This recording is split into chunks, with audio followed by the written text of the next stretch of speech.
Ha, tamam.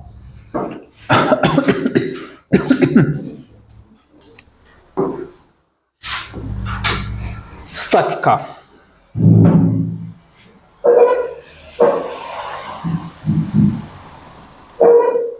Statika uşaqlar nə deməkdir? Statika. Tarazlıq deməkdir. Tarazlıq.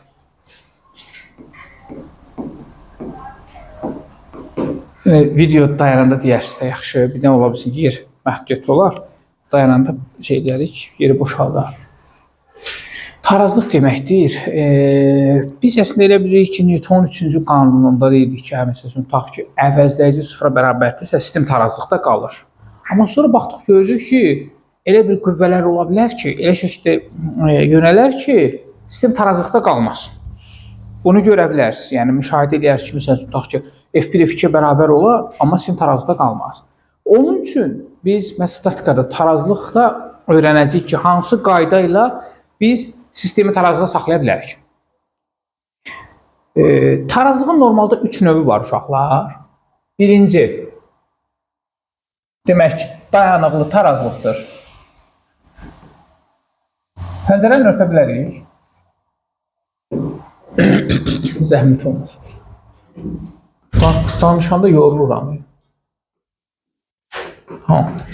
Birincisi dayanıqlı tarazlıqdır. Nə deməkdir? Tərifini bilməsəz tam yazamayacaqsınız. Amma buradadır.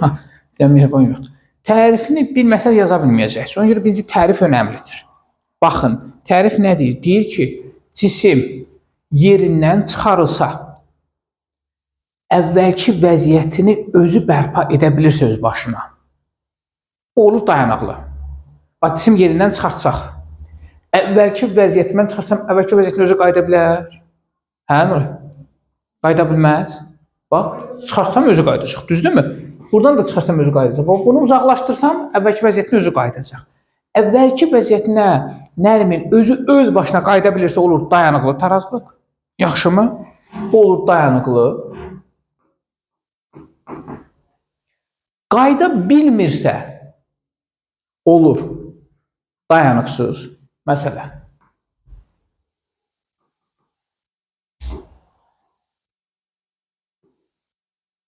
Bunu yerindən çıxarsaq, öz başına qayda bilər. Nə etmək lazımdır Nərmin onun üçün? Gəl biz özümüz məcbur çıxardıq da onu yuxarı, düzdür? Yəni biz özümüz məcbur çıxardırıq. Bu olur dayanıqsız.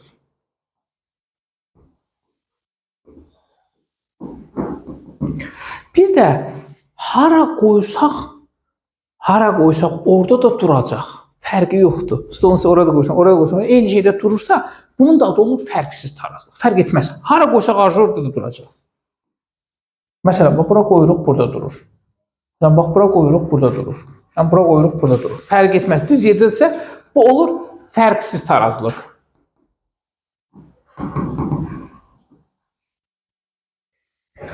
Bunu unutmayın. Cisim.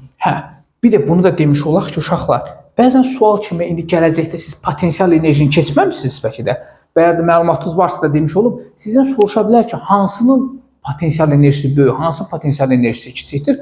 Unutmayın uşaqlar, dayanıqlı tarazlığın potensial enerjisi minimal olur, dayanıqsız tarazlığın potensial enerjisi maksimal olur.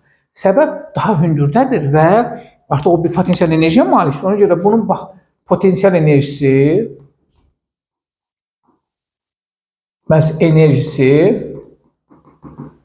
maksimaldır. Amma bunun potensialda indeksi yazırsam, bununki nədir?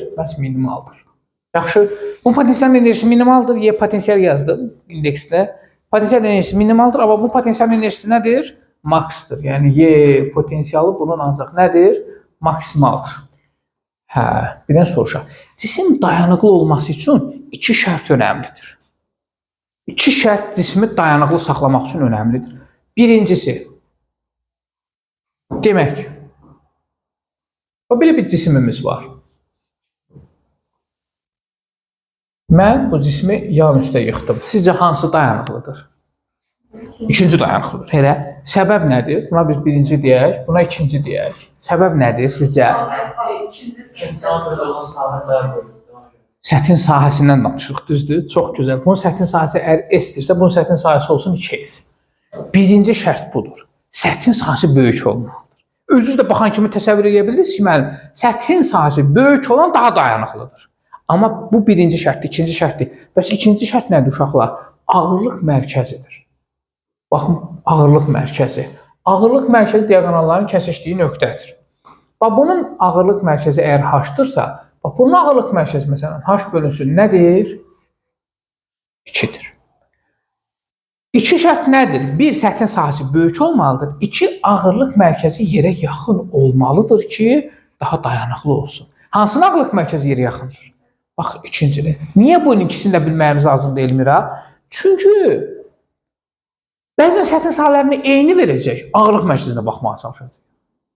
Bəzən səthin sahəsi müxtəlif verir, amma ağırlıq mərkəzlərini eyni verir. Ona görə də nə edirik? Hər zaman, məsələn, tutaq ki, düz buzağı ilə üç buzağı verə bilər ki, hansı daha məsələn dayanıqlıdır? Məsələn, tutaq ki.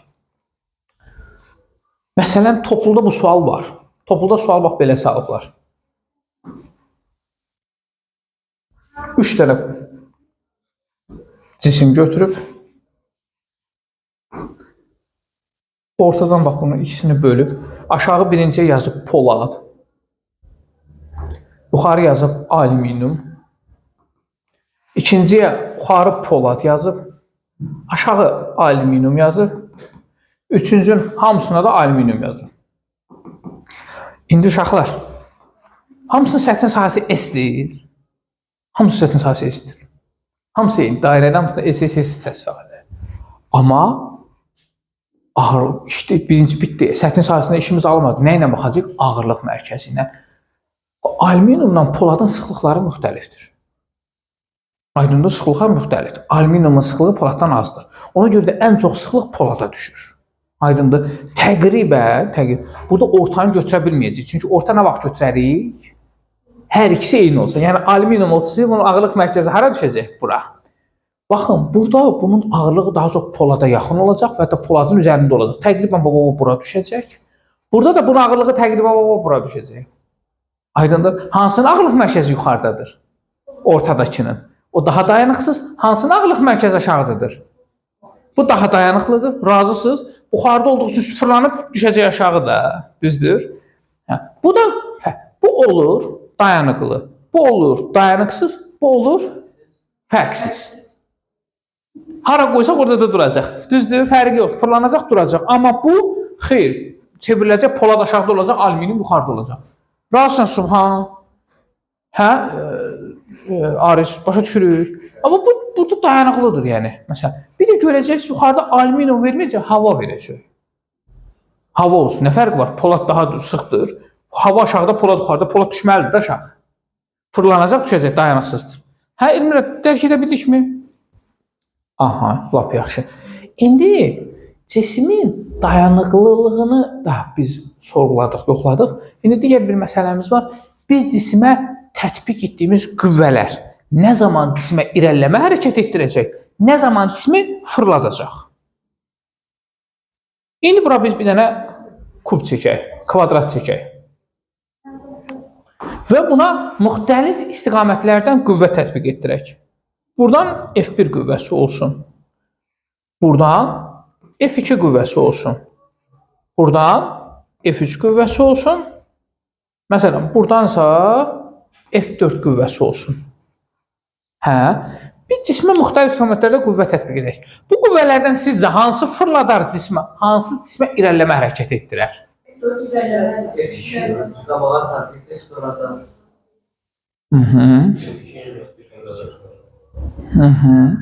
Uşaqlar, qayda necə deyir?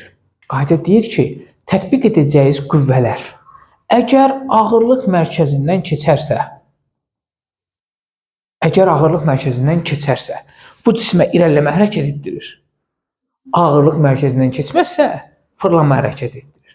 İndi müşahidə edin, F3-cü hardan keçir? Ağırlıq mərkəzindən. Bəs F4-cü hardan keçir? O da mərkəzdən. Ona görə də F3 ilə F4 irəliləmə hərəkət etdirəcək. Bəs F1 ilə F2 neyəcək?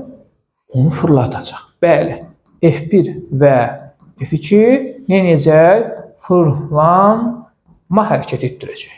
Yadınızdan çıxmasın. Aydın oldu. Baxın, gəlin istəyirsinizsə belə kiçik bir qutu üzərindən də baxa bilərik. Məsələn, mən tətbiq edəcəyim əgər qüvvə kənardandırsa, baba bunu fırladır. Aydındır? Kənardandırsa, baba bunu fırladır. Amma tətbiq edəcəyim qüvvə ağırlıq mərkəzindən ortadan keçirsə, irəliləmə hərəkət etdirir. Və ya tindən keçirsə, baba tindir bu. Tindən keçirsə, ona irəliləmə hərəkət etdirir. Yaxşı. Birisinə bir şey göndərəcəksiniz, tindən tələsiz gedər ona. Kitabı göndərəndə bir tindən tələsiz fırlanacaq yerindən. Amma ortadan göndərirsiniz, yəni bu tinindən, yəni o ağırlıq mərkəzindən ötürərək belə ötürürsünüz. Aydındır? Bunu müşahidə edə bilərsiniz özünüzdə. Lap yaxşı. Qüvvə momenti və momentlər qaydası.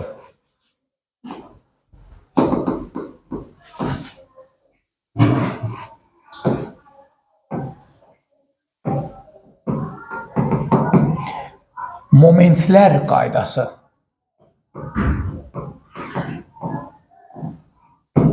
Momentlər qaydası.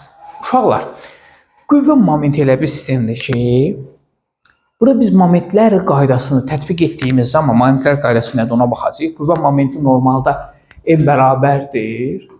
F vurulsun D sinus alfa düsturu ilə tapılır. M momentdir.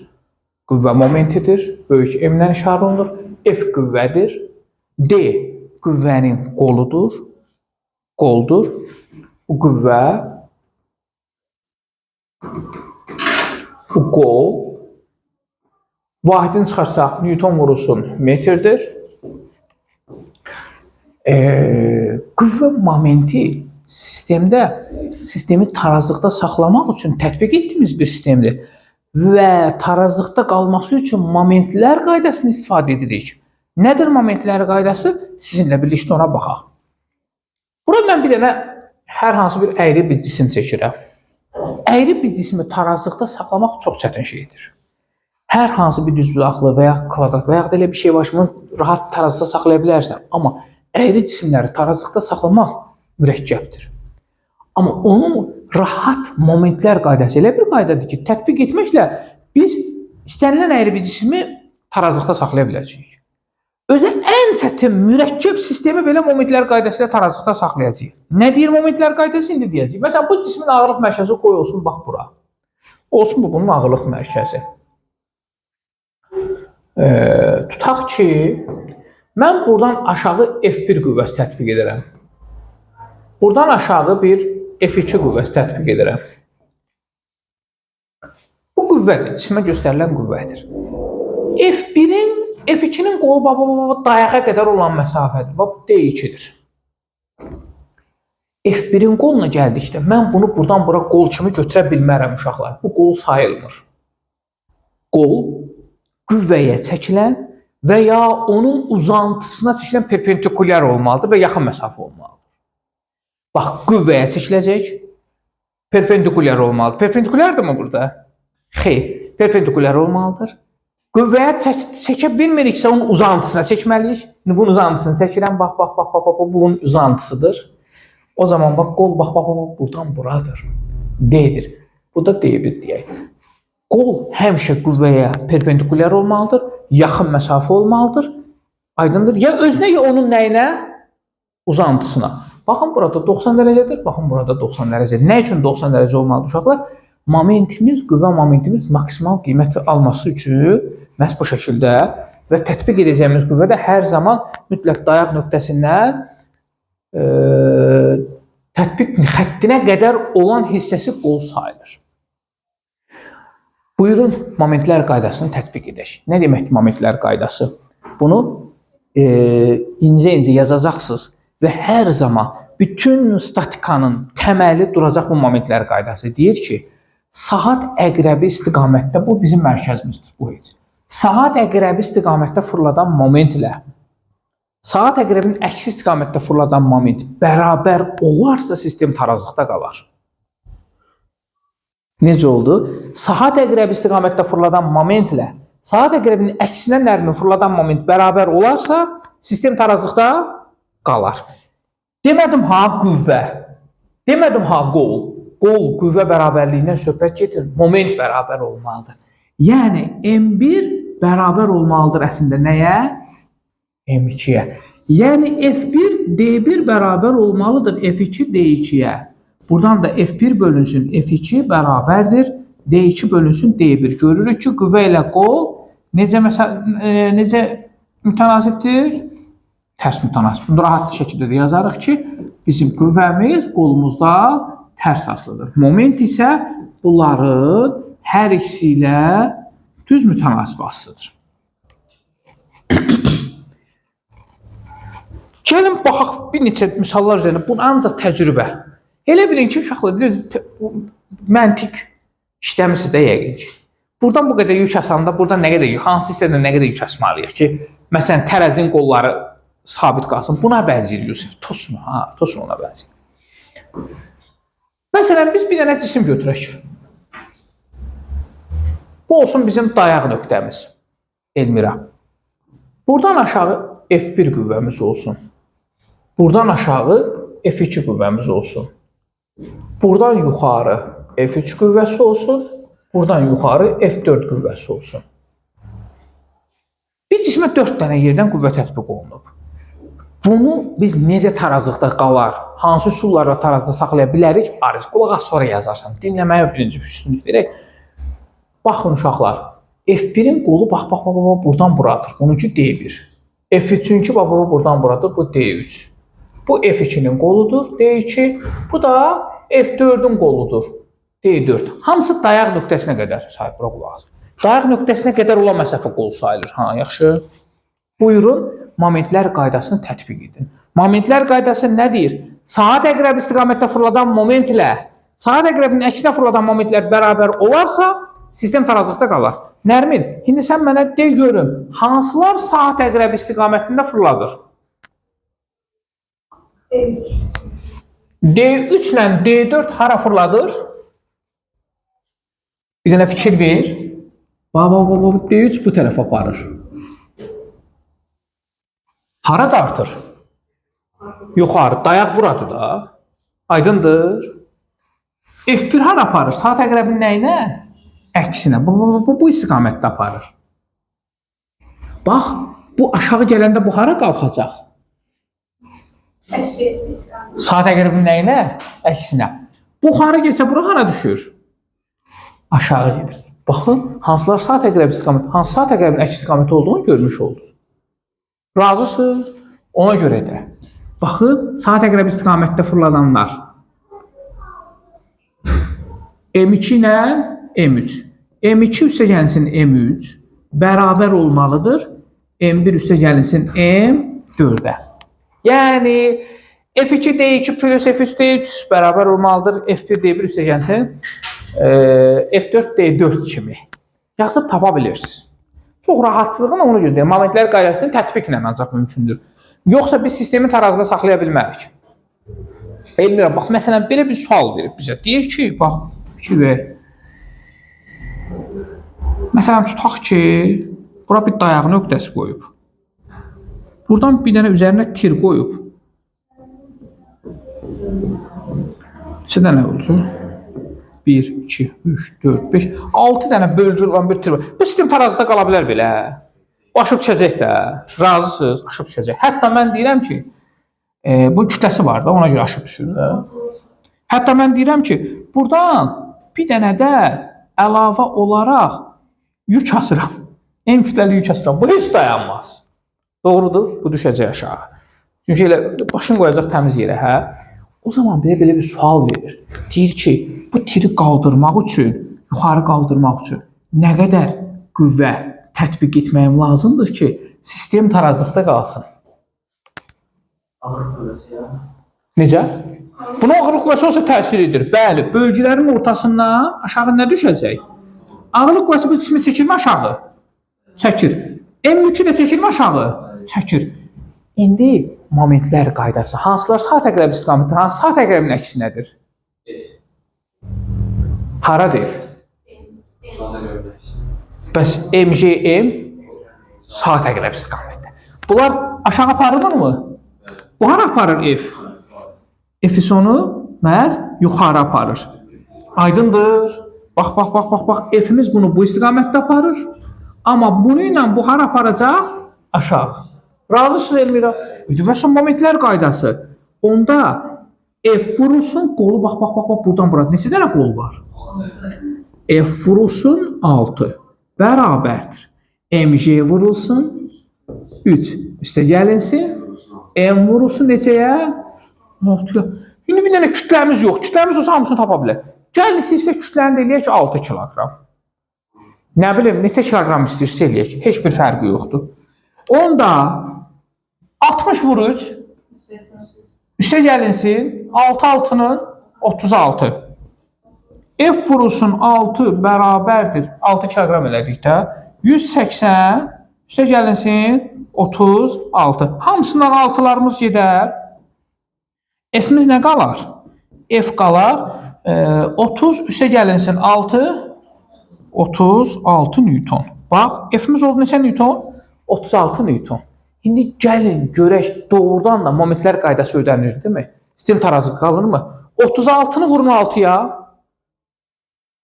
216. Lap yaxşı. 6 kiloqramdır da. 6'nı vuraq biz 3'ə. 60'ı vuraq 3'ə. 180. Üstə gəlinsin. Hə, uşaqlar, üzürlüsən. Bu kütləmizi də onda biz kütləmizdə ikisi də 6 kiloqram elədik. Lincin kütləsi də 6'dır onda, hə? Bu da 6'dır, onda bu da 6'dır. Elə mi? Laf əla. Çox gözəl. Elə bir dəfə standart yazmışıqsa, lincin kütləsi də 6 kiloqramdır, bu cisimimizin kütləsi də 6 kiloqram. Onda 60 vurduqsa 180 üstə gəlinsin 6 kiloqramdırsa, yox. Yox. Biz burada bir dənə səhv eləmişik. Burada cüzi bir səhv etmişik uşaqlar. Bax. Bir dənə bunu buradan silirəm. Nəyi səhv etdiyimizi deyəcəm sizə. Səhvimiz o oldu ki, uşaqlar. M kütlənin yanında bura bir dənə MJ vurulsun. M1 bu olsun lincin kütləsi. M1 bu olsun, M2 də bu olsun. Yəni bu MJ'sini yazmamışam axı yəni. Bu 60 vur 6 olmalıydı bu. 6 kiloqram 60 Newton aşağı artmır. 66'ya vursam 360 hesablamamızı səhv etmişik. F vurulsun 6 bərabərdir. M'imiz, lincimizin kütləsi 6 kiloqram. 180 üstə gəlinsin 300 neçə? 60. 6 vurulsun 60 vur 6 360. Bəli, hamısından 6 gedər. Buradan F'imiz qalar. 30 üstə gəlinsin 60. Eləyər 90. Razısınız? Hə, indi gəlin görə sistem tarazda qalırmı? 90 vur 6 540. Lap əla. Saat əqrəbinin əksinə 540'dır. Görə saat əqrəbində də 540'dır mı? 180 üstə gəlsin 360. 540 eləyir mi? Fəssalam, bax, sistem ödəndi də. Demək ki, momentlər qaydası hər zaman önəmlidir. Biz bütün problemli, sıxıntılı, nə bilim, qəribə sualları, vəziyyətdən bizim momentlər qaydası çıxaracaq. Yoxsa biz çıxara bilmirik. Alındıra bilmirik. Momentlər qaydasını bilirsənsə Nuray, nəyə tətbiq etsən tapacaq. Bir dənə sizdən istənilən nədir? Subhan, sistemdə hansılar saat əqrəbidir, hansılar saat əqrəbinin əksinədir, o qüvvələri düzgün təyin etmək. Razısanmı Nərmin? Bu da çox rahat bir şeydir. Yəni, yenə dediyim kimi, görəcəksiniz, Dəmirək. Hə, bu tək bura aid deyil, tərpənən bloka da aid olacaq, tərpənməz bloklara da. Bütün sistemə bu momentlər qaydası məhz aid etmək olar. Uşaqlar, indi biz bunlara, bu tip şeylərə link deyirik. Link nədir? Bir tir də qəbul edə bilərsiniz. Tir nədir deyəcəksiniz, müəllim, yaxşı. Bir çubuq da deyə bilərsiniz, bir dəmir də deyə bilərsiniz, fərqi yoxdur. Məsələn, tutaq ki, bir dənə dəmir, bax, belə bir dənə dəmir götürmüşük. Məsələn, belə bir dəmirimiz var, hə? Mən buradan bir dənə dayaq qoyuram. Dəmirin bir tərəfindən və ya link deyək də, bir də link deyək ki, dəmirlə zaten işləməyək də. Linkin bir tərəfindən 150 kiloqramlıq yük asıram. 150 kiloqramlıq neçə Newton eləyir? 1500 Newtonluq bir yük asmışam. Sizə sual versəm, Bu 1500'lük bir yükü görəsən 1 kiloqramlıqla tarazda saxlaya bilərik. Mən buradan 1 kiloqramlıq yük assam, 1 kiloqramlıq bir yük assam, bu sistem tarazda qalar. Baxın uşaqlar, momentlər qaydasıyla bu mümkündür. Qüvvə momenti və linkdə qüvvədə qazanc əldə etmək üçün biz sadə mexanizmlərlə istifadə edirik. Nədir sadə mexanizmlər? Yəni, sadə mexanizmlər qüvvədə qazanc əldə etmək üçün istifadə olunan mexanizmlərə sadə mexanizmlər deyirlər. Qüvvədə nə etmək üçün? Qazanc əldə etmək üçün istifadə etdiyimiz sistemlərə sadə mexanizmlər deyirik. Cürbəcür sadə mexanizmlər var. Cürbəcür linklər var, polis bastı var, tərpənən, tərpənməz blok, mail müstəvi, hidravlik pres və s. Bir çox bizim sadə mexanizmlərimiz var. Bugün biz bir neçəsinə baxacağıq. Birinci baxacağımız linkdir. Link. Uşaqlar ki, link dediyimiz o çubuqdan söhbət gedir. Qüvvədə qazanc əldə etmək üçündür. Qüvvədə qazanc əldə etmək üçün sadə mexanizmlərin iş prinsipi budur ki, mən necə edim ki, bu qədər ağır yükləri, Elmira sən Allah, tam yuxu vaxtı, nəsə bir şey getmirik də, tam o ən ağır yükləri vəziyyətdən necə qaldıra bilərəm? Mən nətər rahat qaldıra bilərəm? Bunu link üsulu, tərpənən, tərpənməz bloklar və s. ilə biz istifadə edəcəyik. İnşallah, indi bir təcrübəsindən bir işə baxırıq. 150 kiloqramı biz 1 kiloqramla ayaqda saxlaya bilirikmi? Sadə mexanizmlərlə mümkündür. Nə edirik? Uşaqlar, əgər tutaq ki, mən bunun qolunu 1 metr eləsəm, D1 bərabərdir 1 metr olsa, momentlər qaydasına görə onda sistem tarazlıqda qalması üçün M1, M2-yə nə olmalıdır? Bərabər. M1-im nə qədər? 1500 vur 1, 1500 bərabər olmalıdır. Bu 10 Newtondur da. 10 vurulsun D2. Mənim burada D2 neçə olmalıdır? 150 metr. Əgər mən 150 metrlik bir tirin bu tərəfini götürsəm, sistemi tarazda saxlaya bilərəmmi? Buyur Nərmin, fikir verək. Onu vursam 150-yə 1500. 1500-ü vursam 1-ə 1500. Sistem tarazda qalırmı? Rəhmətli Arximed nə deyir? Deyir ki, mənə bir dayaq nöqtəsi göstərin. Yeri yerindən oynatın. Bir iddiadır. Amma indi biz o boyda dayaq tapası deyilik. O boyda tir tapası deyilik ki, məsələn, iddiaya fikir verin. Deyir ki, məsələn, mənə bir dayaq nöqtəsi. Məsələn, bu yerdir. Bir dənə biz bura dayaq nöqtəsi qoyarıq. Bura bir dənə biz dayaq nöqtəsi qoyarıq. Və bura biz bir dənə tir keçirərik. Mən bunu aşağı F qüvvəsi ilə aşağı dartsam, bu hara qalxacaq? Və cisim yuxarı qaldıracaqmı? Biz kiçik şeylərdə bunu tətbiq edirik. Razısınız? Yəni, məsələn, tutaq ki, bel deyirsiniz, lapatka deyirsiniz, nə bilim, nədir, kürək deyirsiniz, nəsə bir şey. Məsələn, onu ilə torpağı qaldırarkən edirsiniz. Bir dəmir salırsınız, bir daşı qaldırmaq üçün istifadə edirsiniz. Bir şey etmək üçün biz bundan istifadə edirik. Arximed də bunu deyir. Mənə bir dayaq nöqtəsi göstərir. Yeri yerindən nə edeyim? Oynadım deyir. İddia gözəl bir iddiadır. Amma var olan şeylər, yəni olmuş şeylər olacaqlara ən gözəl isbat. Onu etmək olar, amma onun üçün nə lazımdır? Gərək biz dünya boyda bir dayağımız olar. Yəni o uzunluqda yəni bir tirimiz olar. Amma kiçik şeylərlə göstərmək olursa, ona böyük şeylər üçün göstərmək üçün ki, o boyda adam olsun və s. Yəni mümkünatlı bir prosesdir. Amma indi biz eləyə bilmirik. Kimin əslində nəsə eləmək olar bəlkə də, amma biz edə bilmirik. Aydındır, bu bizim bacaracağımız bir şey deyil. Amma iddia doğru iddiadır. Aydındır, iddia doğru iddiadır. Gözəl bir sözdür. Yəni, mənə bir dayaq nöqtəsi üçün, çünki sadə mexanizmdir. Məsələn, nə edirik? Məsələn, götürək lapatka. Lapatka deyirsiniz siz buna. Torpaq qazan deyirsiniz. Hə, lapatka. Siz götürək lapatka. Nə edirik? Məsələn, lapatkanı torpağa batırırsınız. Bax, bu hissəsi olur dayaq. Sonra buradan aşağı F qüvvəsindən yüngül itələyəndə, yüngül belə bir deyincim, lapatka torpağı qaldırır, nə edir? Yuxarı, hə? Bəs yaxşı sizə sual versəm, onu əlinizlə qaldıra bilərsiniz? Mümkün deyil. O qədər torpağı yığıb qaldıra bilirsiniz? Mümkün deyil. Və sadə mexanizmin iş prinsipi budur. Yəni, sadə mexanizmin vəziyyəti vəzifəsi qüvvədə qazanc əldə etməkdir. Az qüvvə ilə çox iş görməkdir. Yəni çox qazanc əldə etməkdir. İş deməyək buna, çox qazanc əldə etmək deyək biz buna. Məsələn, başqa bir sadə mexanizmə baxaq. Məsələn, Yusifə həyat evində Yusifə deyirlər ki, bu kubitləri görürsən, səhər tezəndən kişi dururdu ki, bu kubitlərin hamısını daşıyıb filan yerə yığmalısan da. Oy da, Yusif səhər tezəndən durur, baxır ki, burada bu qədər kubit. Bunun bir mənim elə ağırlığındadır, mən bunu nətər aparım? Necə aparım? Amma Yusuf başını işlədir, bir sadə mexanizm məsələn irəli sürür və ya həyatdan gedir başqa bir sadə mexanizm götürür. Məsələn, tutaq ki, deyirik ki, sadə mexanizmlərin birinə fikir verək uşaqlar.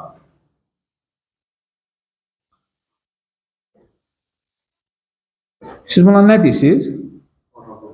Araba deyirsiniz, eləmi? Ya nə edir? Bax, nə iş görür? Müşahidə edin, götürür, kubitləri yığır bax bunun içinə. Bax, bu şəkildə yığır.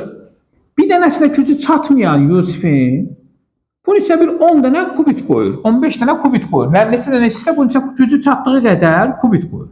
İndi bayaq bir dənəsini apara bilməyən Yusif nə edir? Nağayırır. Fikir verin uşaqlar. Kubitləri, bax Yusuf buradan yalnız yüngül bir F qüvvəsindən qaldırdığı zaman bu kubitlərin ağırlıq mərkəzi təqribən buradan aşağı düşür, mg. Ən çox ağırlıq hara düşür əslində? Təkərin üstünə. Yüngül bir qaldırır, qabağa etdiyi zaman başlayır bu hərəkətə gəlməyə. Bu sadə mexanizmin iş prinsipi budur. İndi burada nə müşahidə elədiniz? Qol qısa olanda qüvvə nə oldu? Çox oldu. Qol uzun olanda qüvvə nə oldu? Qısa oldu. İndi fikir verir. Bax, dayaq nöqtəsi buradır. Buradan bura qədər olan məsafə deyirəm D1, MG-dən bura qədər olan məsafə deyirəm nə deyir ki? Bunun qolu qısadırsa qüvvəsi çox. Bunun qolu uzundursa qüvvəsi kiçik. Niyə? Bayaqlar dedik, qüvvə ilə qol necə mütənasibdir? Tərs. Əgər qolu uzatsaq, qüvvədə azaldırıq. Baxın, iş prinsipimiz bax bu idi. Bax, məsələ nədir? Biz qüvvəmizi azaltmaq istəyiriksə, qolumuzu nə etmemiz lazımdır? Amma qızıl qayda nə deyir? Deyir ki, qüvvədə nə qədər qazansınız, yolda o qədər itirəcəksiniz. Bu qızıl qaydadır. İşdə deyir, qazanc yoxdur. Qüvvədə qazandıq, amma yolda nə etdik? İtirdik. Aydındır?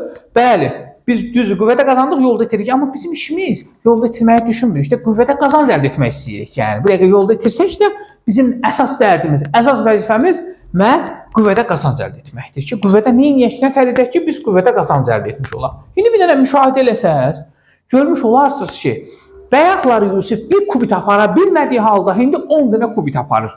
Belə çıxır ki, Yusif qüvvədə neçə dəfə qazanc əldə edir? 10 dəfə yerini qüvvədə qazanc əldə edir. Burada qüvvədə qazancımız nə qədər oldu? 150. Aydındır? Qüvvədə qazanca mən bir K desəm, F1-in F2-yə və yaxud da ki, D2-nin D1-ə nisbəti qədər qüvvədə qazanc olur. Buna deyirəm, məhz qüvvədə qazanc. Həmişə qüvvədə qazanc böyük qolun kiçik qola nisbəti qədər olur. Aydındır? Unutmayın. Bax, məsələn, tutaq ki, F1-in F2 və yaxud da ki, D2-nin D1-ə nisbəti qədər biz qüvvədə qazanc dedik. 150-ni 1-ə bölsək, 150. 1500-ü 10-a bölsək, 150. Qüvvədə nə qədər qazandıq? 150. Amma yolda nə qədər itirmişik? 150-də yol itirmişik. İşdə qazanc yoxdur. Bu mexanizm qızıl qaydadır. Amma bizim dərdimiz qüvvədə qazanc əldə etməkdir.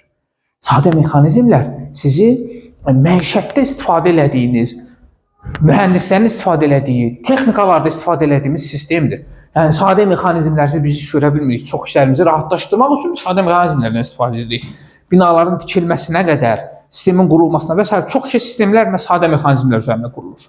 Gələcəyin inşallah ki, mühəndis olunur, görərsiniz ki, uşaqlar çox şeylə sadə mexanizmlərlə işləyir. Və ya evinizdə bir çox şey sadə mexanizm üzərində qurulub, müşahidə etməmisiniz. Çox şey.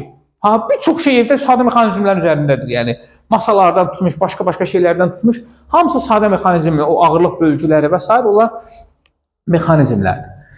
Məsələn, tutaq ki, bir dənə sadə mexanizm deyim sizə, qayçı, məsələn, çox istifadə edirsiniz. Xanımlar səhərin axşama kimi, məsələn, qayçı istifadə edirlər, məsələn.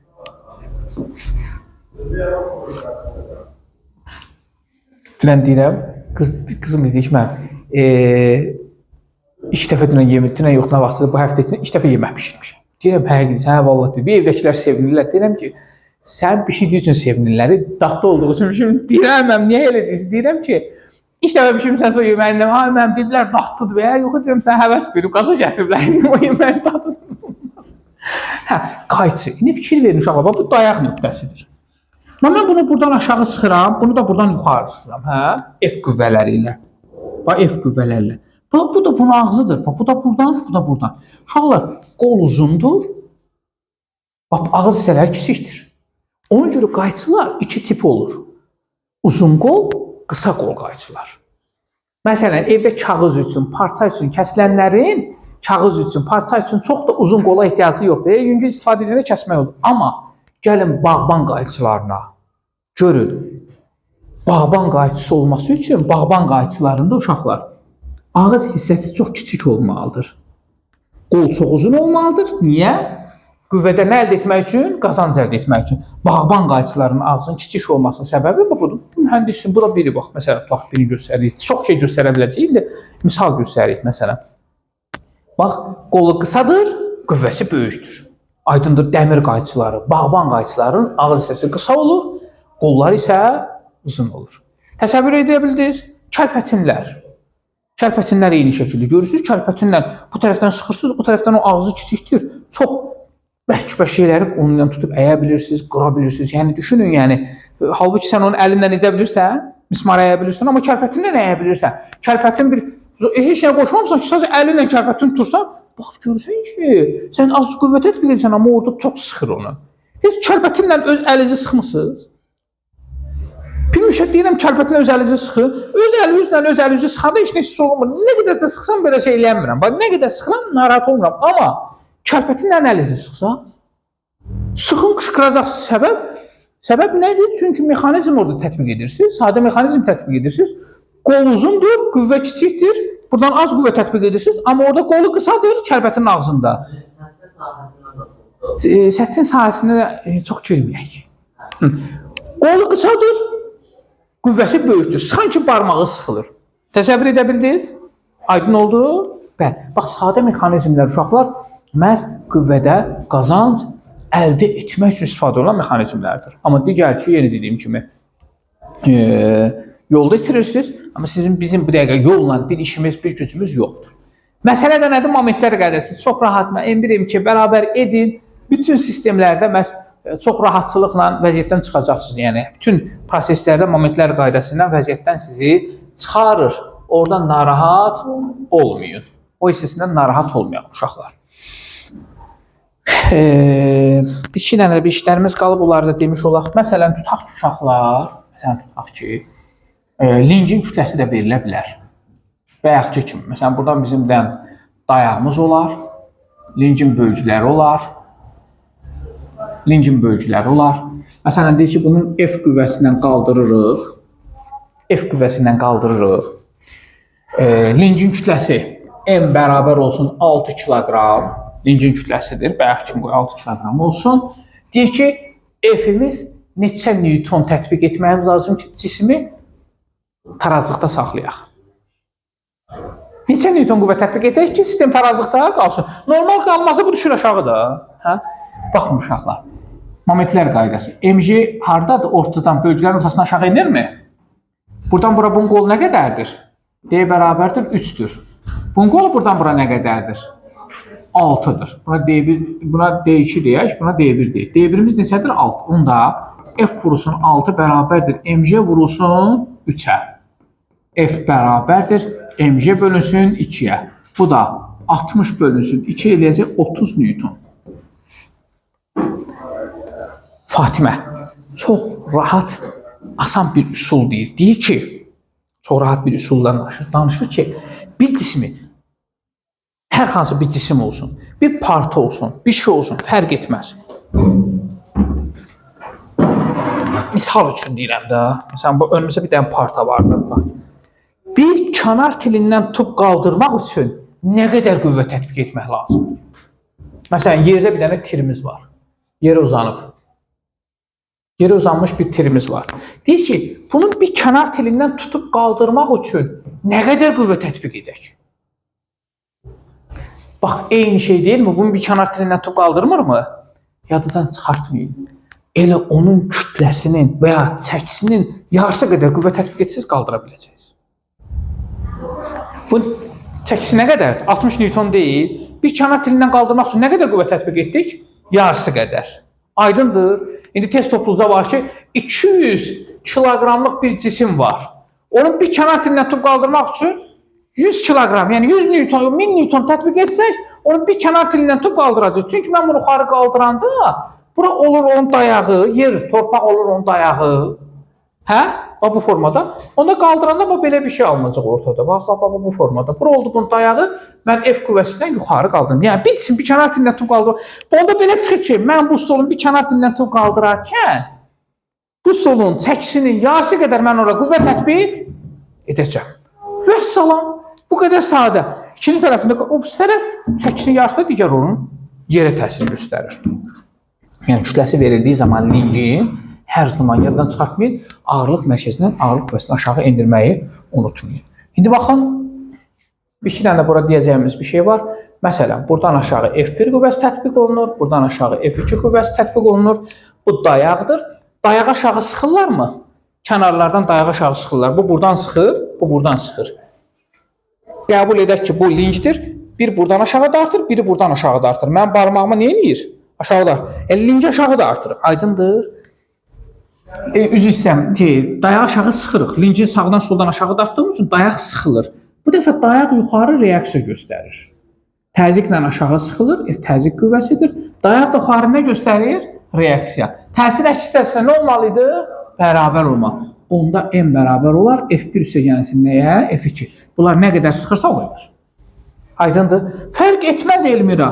Buradan asılan yük olsun. Məsələn. 2 dənə yox, bir dənə çəkəm hələlik. Məsələn. Burada T gərilmə qüvvəsi var. Buradan aşağı F1 qüvvəsi, buradan aşağı F2 qüvvəsi tətbiq olunub. Qoy bölgülərimiz də olsun. Tutaq ki, belə deyir ki, T gərilməsini tapın. T gərilməsi elə bunun kimi uşaqlar. Bizim burada T gərilmə qüvvəmiz məhz F1 üstəgəlsin nəyi verməlidir? F2-ni verməlidir. Yaxşı, yəni aşağı nə qədər dartırıqsa, yuxarı da o qədər olacaq. Bu bizim linklərimizə aid olan hissəsi. Vaxtımıza bir yarım saat qalıb yoxsa?